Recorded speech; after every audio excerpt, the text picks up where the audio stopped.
Weekend a bollino nero per il traffico sulle strade dell'esodo estivo, fine settimana da cartellino rosso per gli indisciplinati al volante. Ad una settimana dall'entrata in vigore delle modifiche alla guida in stato di ebbrezza che hanno inasprito le sanzioni con un tasso alcolico a tolleranza zero, sono 19 le persone colte in contravvenzione.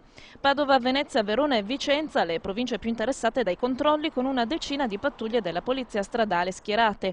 Poco confortanti i risultati, gli uomini più indisciplinati con 137 controllati, di cui oltre il 17 positive e 9 decurtati di punti e di patente.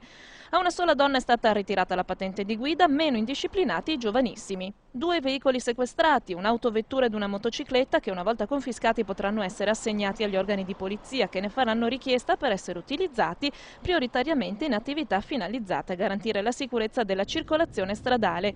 L'orario notturno più critico è sempre lo stesso, dalle 2 alle 6 di mattina.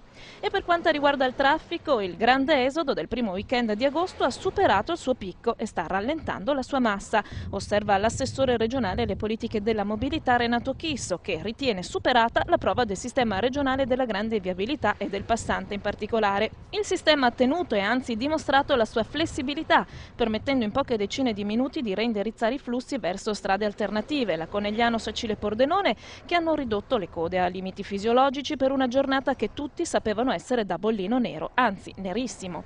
Adesso è tempo di spingere con la terza corsia della 4 fino a Villesse, aggiunge Chisso, la cui mancanza anche nei giorni scorsi ha provocato incidenti, disagi e pesanti rallentamenti. Intanto una novità: la Giunta Veneta ha approvato lo schema di convenzione con Veneto Strade per sostenere il centro regionale di monitoraggio per la sicurezza stradale con 180.000 euro. Servirà a mettere a fuoco e risolvere i fattori di rischio per la sicurezza sulle strade.